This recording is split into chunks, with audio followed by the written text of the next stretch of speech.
Située le long de l'océan Atlantique, l'Espagne du Nord comporte 8 régions principales. Venant de France en car, nous entrerons en Espagne par Irún, puis nous nous dirigerons vers Bilbao. Nous traverserons 5 régions, le Pays Basque, la Castille-Léon, la Galice, les Asturies, la Cantabrie, pour revenir vers le Pays Basque.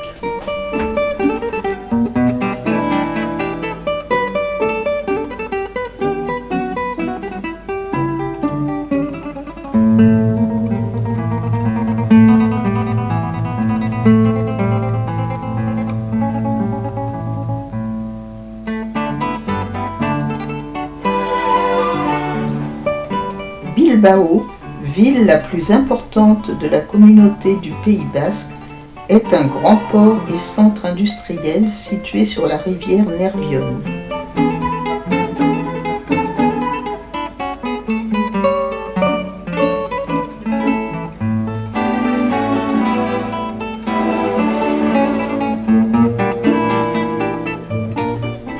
De réputation mondiale, le musée Guggenheim est un musée d'art moderne et contemporain ouvert en 1997. Sa silhouette est le fruit d'un assemblage singulier de pierres, de verre, de titane sur une structure en acier galvanisé.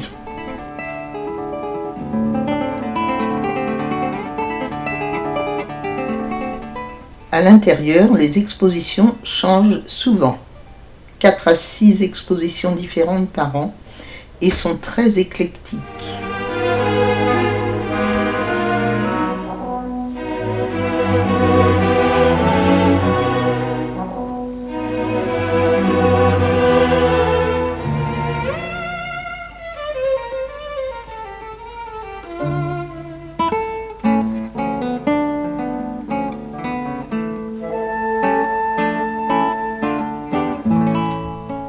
Le chien Pupi, 13 mètres de hauteur, est le gardien du musée. Ses fleurs sont régulièrement remplacées.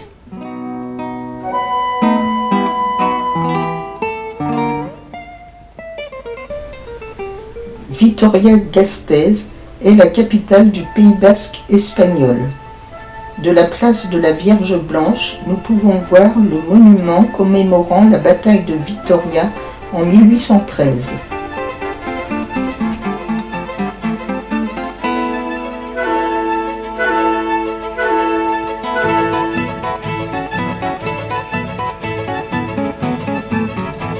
La place d'Espagne, construction de style néoclassique, forme un carré parfait de 61 mètres de côté. On peut y admirer la façade de la mairie.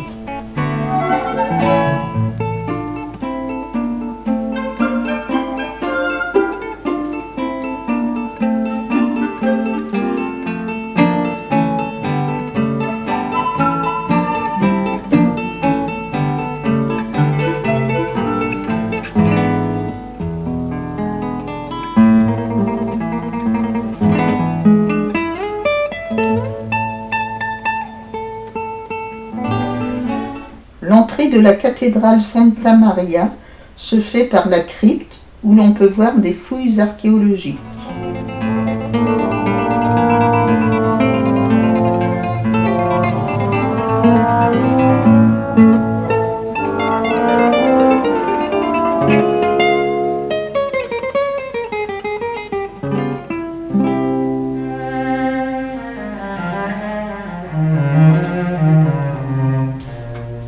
La fin du parcours se termine par le chemin de ronde.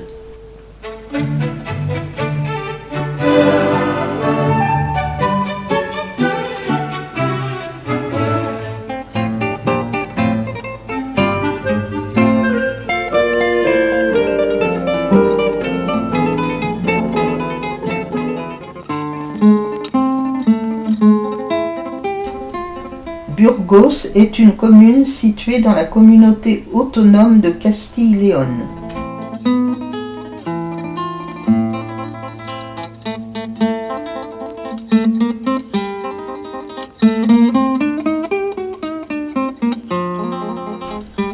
Cette ville est connue pour sa cathédrale gothique Sainte-Marie, dont la construction prendra plus de 3 siècles. XIIIe au XVIe. C'est la troisième cathédrale d'Espagne par ses dimensions, 84 mètres de long, 60 mètres de large.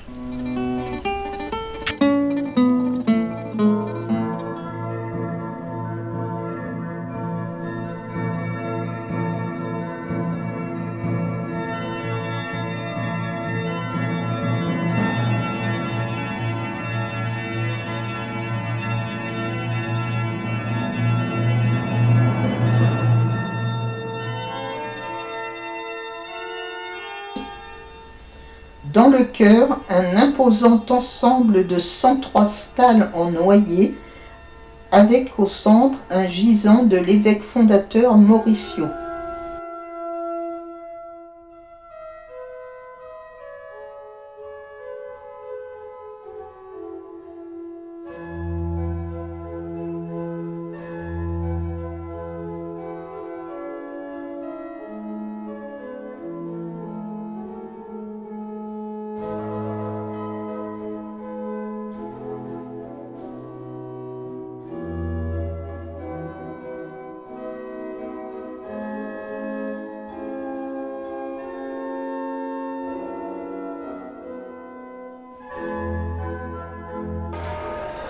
Près de l'entrée, à 15 mètres de hauteur, un automate appelé gobe-mouche rythme les heures en ouvrant la bouche.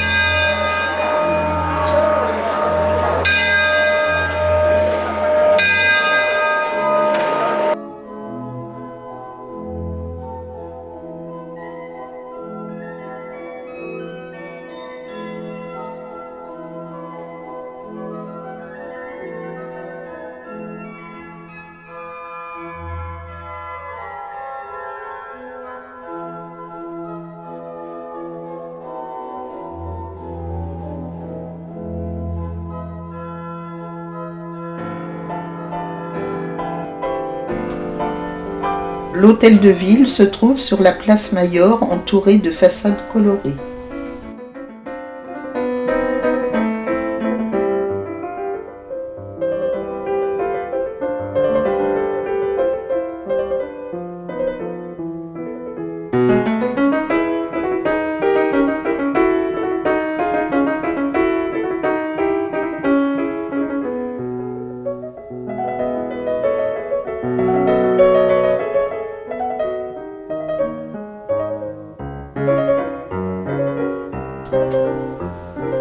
Nous arrivons à Léon, capitale de la province de Léon. Nous entrons dans la ville par une porte des remparts romains et nous voici devant la cathédrale Santa Maria de la Regla, chef-d'œuvre du début du gothique. Sa construction a duré une centaine d'années, de 1205 à 1301. La cathédrale possède une extraordinaire parure de vitraux, 1200 mètres carrés, ce qui explique qu'elle soit connue sous le nom de cathédrale de la lumière.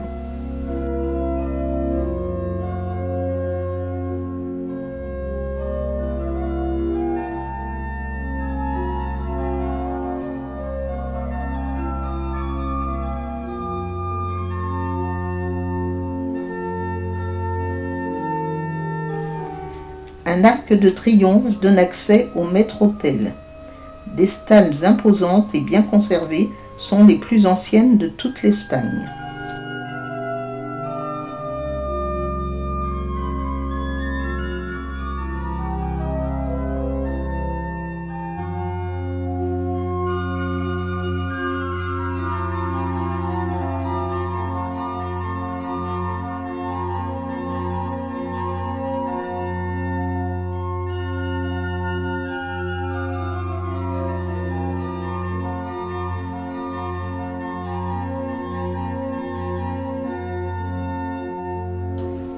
La basilique Saint-Isidore constitue un des ensembles architecturaux d'art roman les plus remarquables en Espagne.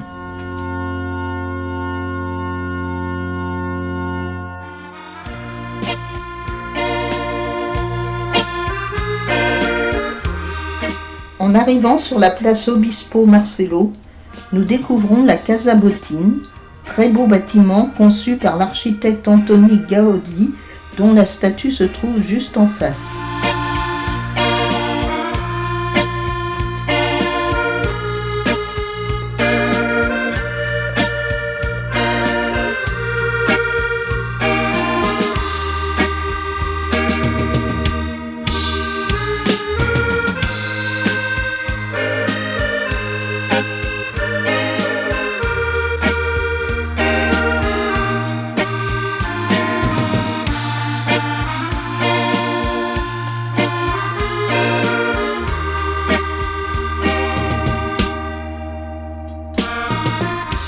L'ancien monastère San Marco a été transformé en musée et en parador national.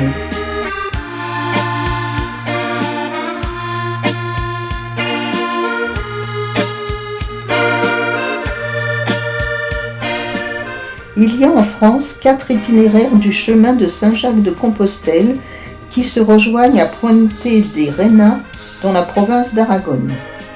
Ensuite, le principal chemin espagnol passe par Burgos, Léon, Cebrero pour arriver à Saint-Jacques-de-Compostelle.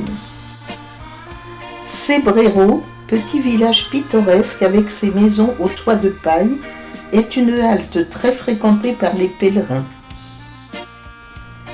L'église Santa Maria abrite le calice qui donna naissance à la légende du Saint Graal.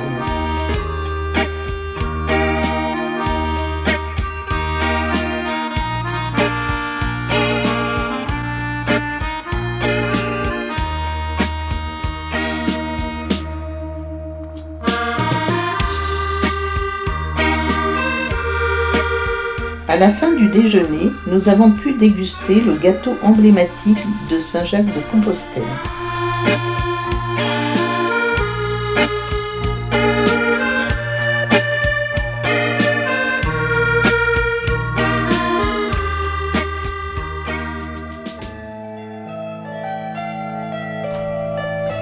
Faire le chemin de Saint-Jacques-de-Compostelle, pourquoi ? Diverses motivations sont avancées, soit par conviction religieuse, soit par motivation sportive uniquement, soit pour son attrait culturel et touristique. La cathédrale actuelle date du XIe au XIIIe siècle. Nous entrons par la porte sud pour admirer toutes les richesses de ce monument grandiose. Chaque année, des milliers de pèlerins visitent cette imposante et magnifique cathédrale.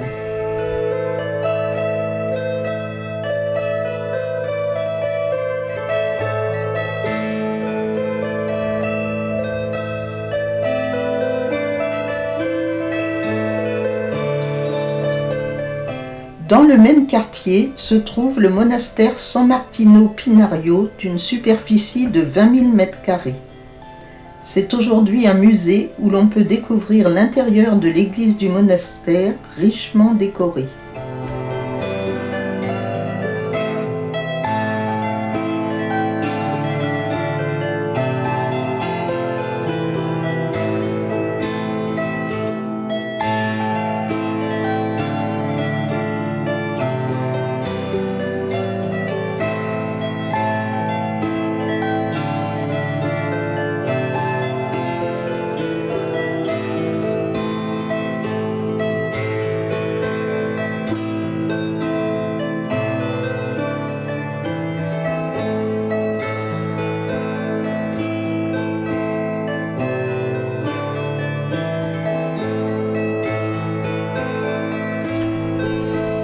L'ancien monastère San Paio de Ontealtares fut fondé au IXe siècle par des moines bénédictins.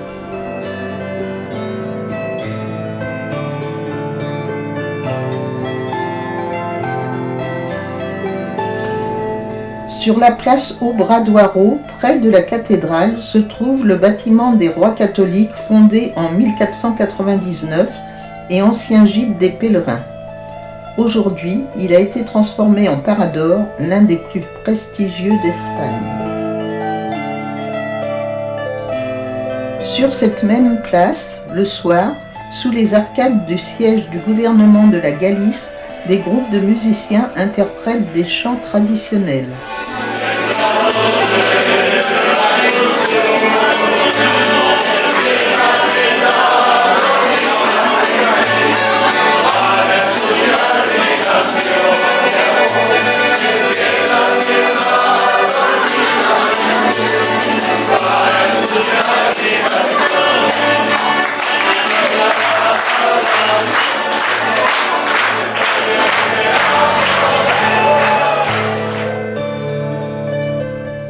Le marché Abastos, datant de 1940, est un des plus importants d'Espagne.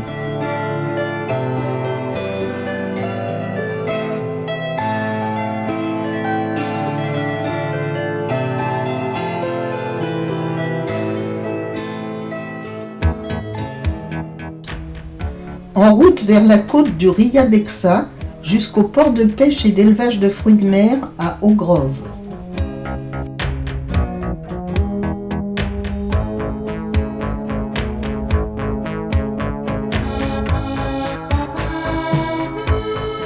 Nous visiterons la curieuse église de Saint-Vincent, recouverte de coquillages dans la station balnéaire de La Toja.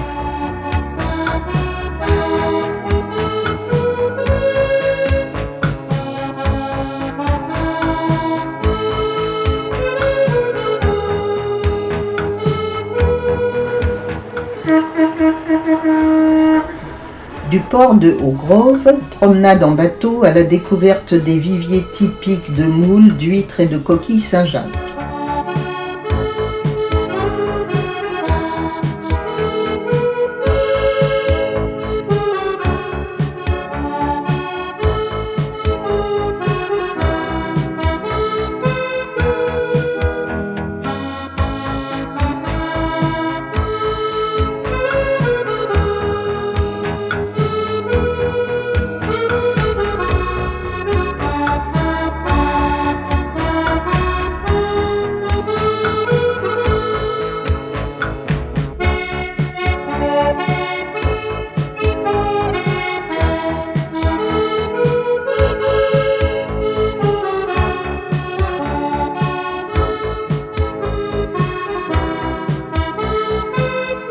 Une dégustation de moules et vin blanc fut très appréciée.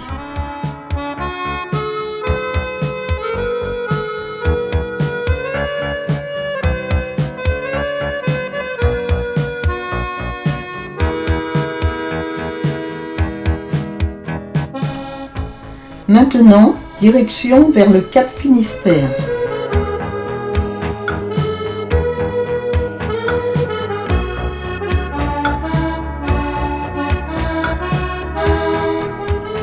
Arrêt à Muros, port de pêche important.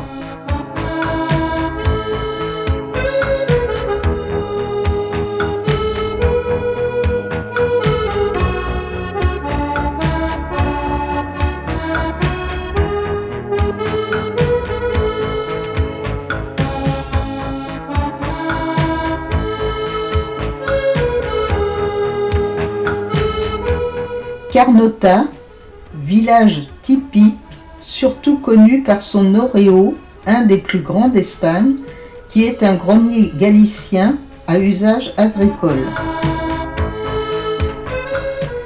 Arrêt à la cascade de Xalas. C'est l'unique fleuve d'Europe qui se jette dans la mer sous forme de cascade.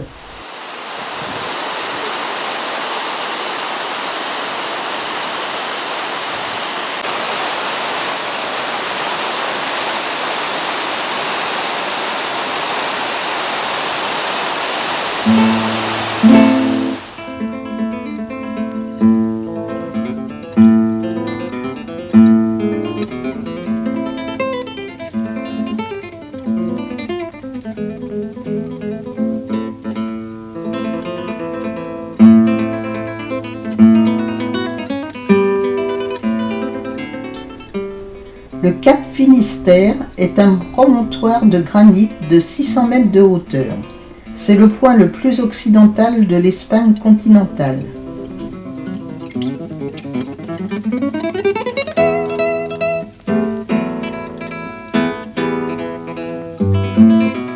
Le phare, construit en 1853, a une portée de 30 000 nautiques.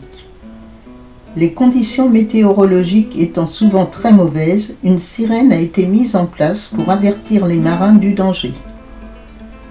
La destination finale pour les pèlerins de Saint-Jacques-de-Compostelle est symbolisée par une borne indiquant le kilomètre zéro.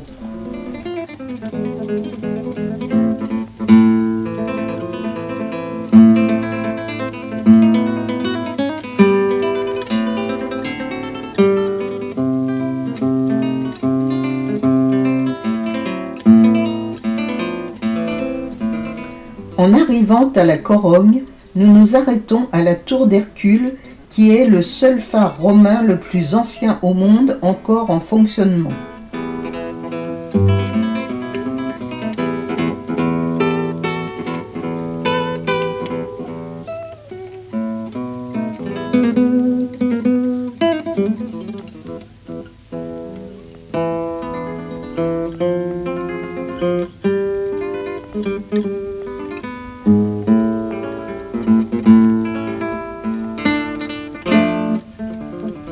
Sur la Grand Place Maria Pita se trouve l'ancien palais éponyme qui est aujourd'hui l'hôtel de ville.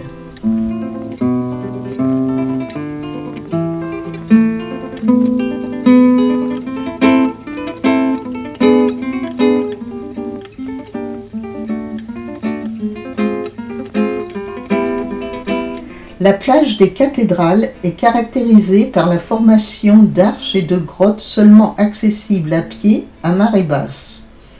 Elle est bordée par des falaises rocheuses abruptes, d'ardoise et de schiste, avec des formes capricieuses, des arches de plus de 30 mètres de hauteur qui rappellent les arcs-boutants des cathédrales, tout le nom donné à cette plage.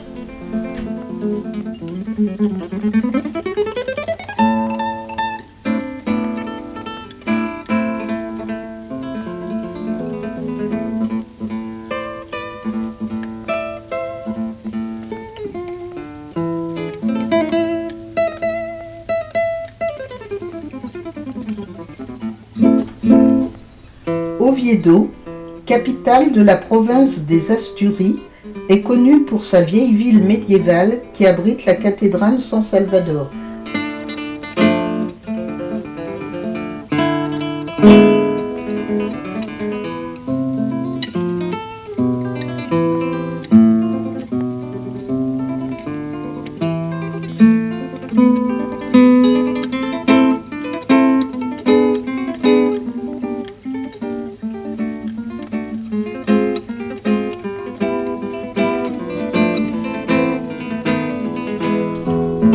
Nous voici à Santander, capitale de la Cantabrie.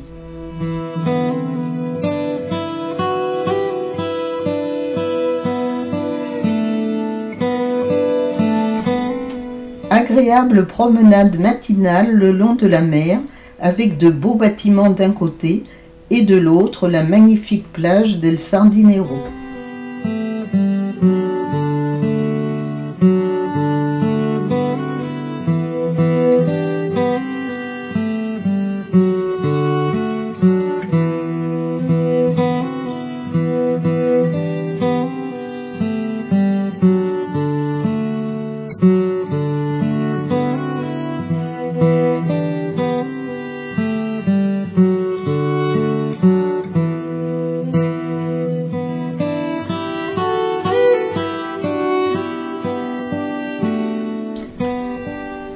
Après avoir repris la route vers San Sébastien, nous faisons un arrêt gastronomique dans une cidrerie.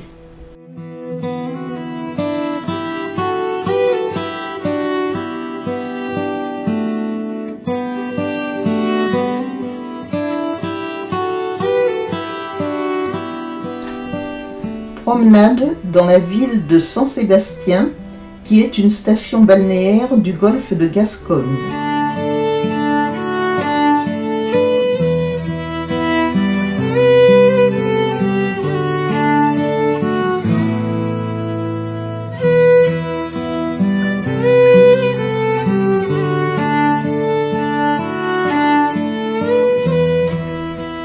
Les balcons de la place de la Constitution sont numérotés car ils servaient de loge pour les fêtes taurines organisées à cet endroit.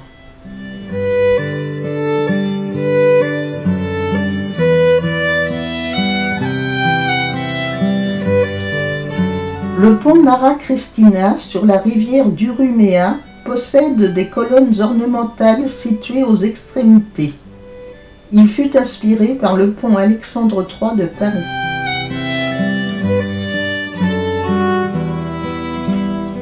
Du haut de la colline Iguieldo, nous pouvons admirer la magnifique plage de sable fin de la Concha, située en pleine ville, une des plus belles plages d'Europe. Notre voyage se termine nous laissant de beaux souvenirs. Le chemin de Saint-Jacques-de-Compostelle est jalonné d'ensembles architecturaux, historiques et culturels majeurs que nous avons découverts avec grand plaisir. Cette traversée de tout le nord de l'Espagne nous a permis d'admirer des paysages magnifiques et variés, des Pyrénées au haut plateau de Castille pour arriver aux côtes escarpées de l'Espagne atlantique, sans oublier la gastronomie. Beau voyage intéressant dans une ambiance conviviale.